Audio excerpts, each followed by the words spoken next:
नमस्ते दोस्तों, मैं आपका दोस्त अमित। आप सबका मेरे YouTube चैनल में बहुत बहुत स्वागत है।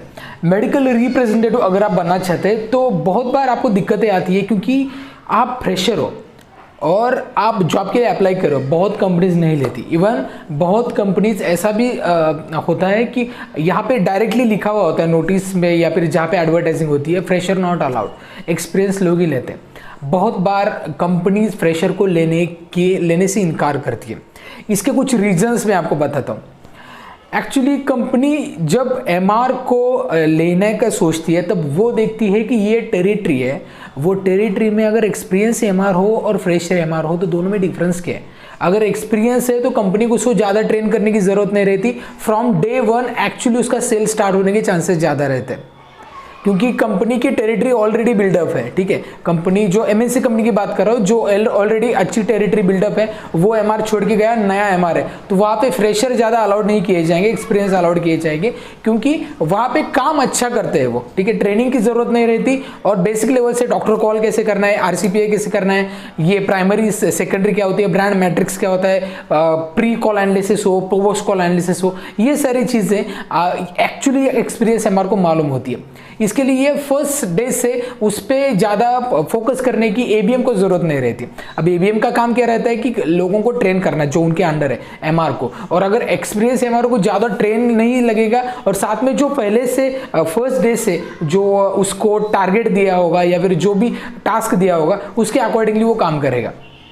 लेकिन जब बात करते हैं जब फ्रेशर कोई कंपनी रिक्रूट करती है तो फ्रेशर को ट्रेनिंग देनी पड़ती है, फ्रॉम स्क्रैच ग्राउंड रूट से उसको सिखाना पड़ता है। इसके लिए कंपनी को ये भी कंपनी का लॉस होता है कि बहुत बार क्या होता है कि जो एमआर होता है जो नया होता है तो वो एक एक्सपीरियंस के लिए मान लो 6 महीने 1 साल ये कंपनी में काम करता है और उसके बाद वो कंपनी स्विच करके दूसरे कंपनी में जाता है, बिकॉज अच्छी पैकेज भी मिलती है उसको और वहाँ पे एक अच्छी ग्रोथ भी मिल सकती है। ठीक है, एंड ये अगर एक एमआर के एंगल से देखा जाए तो उसकी ग्रोथ के लिए डिसीजन में भी सही हो सकता है। और कई बार ऐसा भी होता है कि मान लो आपका एज 27 या 26 के ऊपर गया तो आपको जॉब भी नहीं मिल सकता, फ्रेशर हो तो मिल भी नहीं सकता।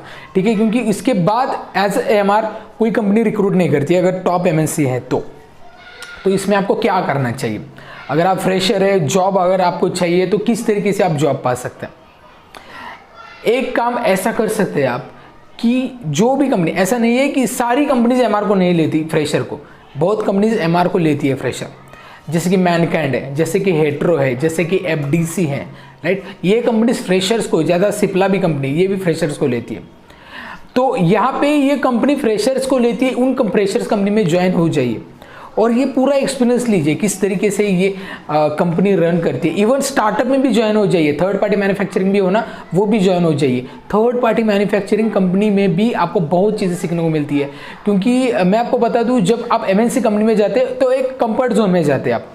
कंपनी की इथिक्स पॉलिसीज होती है, कंपनी ने ऑलरेडी स्ट्रक्चर बिल्डअप किया होता है, उसके अकॉर्डिंगली आपको जाना है, बस दूसरा कुछ करना नहीं है।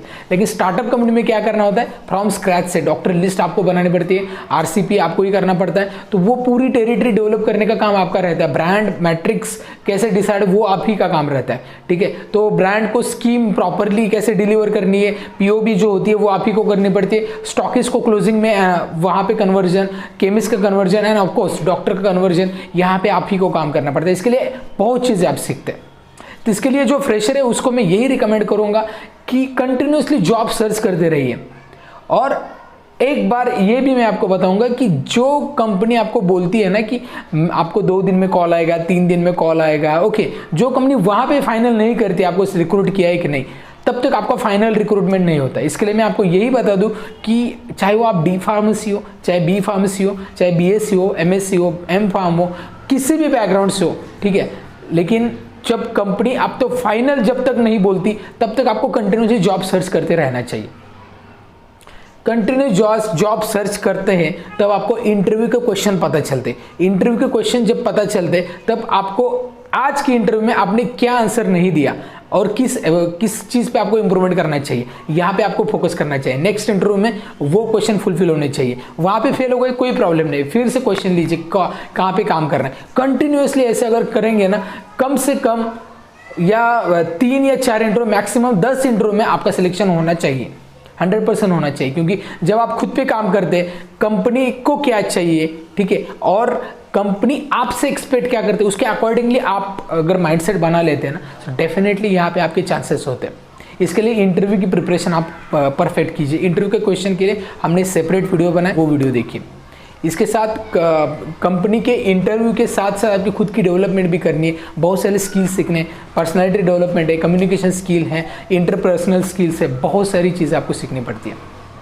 तो ये चीज़ें अगर आप फ्रेशर हो और ज्वाइन करना चाहते हैं, लेकिन अगर आपको ये सारी चीज़ें बिल्कुल भी मालूम नहीं है, फार्मा मार्केटिंग के बारे में आप स्क्रैच से सीखना चाहते हैं, तो आप हमारा course certificate course in pharma marketing join कीजिए, जहाँ पे हम स्क्रैच से सिखाते हैं और पूरी तरीके से इंडिविजुअल आपको डेवलप करके आप पे पूरा इंडिविजुअल एनालिसिस करते हैं। साथ में सर्टिफिकेशन भी आपको प्रोवाइड किया जाता है, जहाँ पे आप एक सक्सेसफुल MR बनने के चांसेस हाई होते हैं।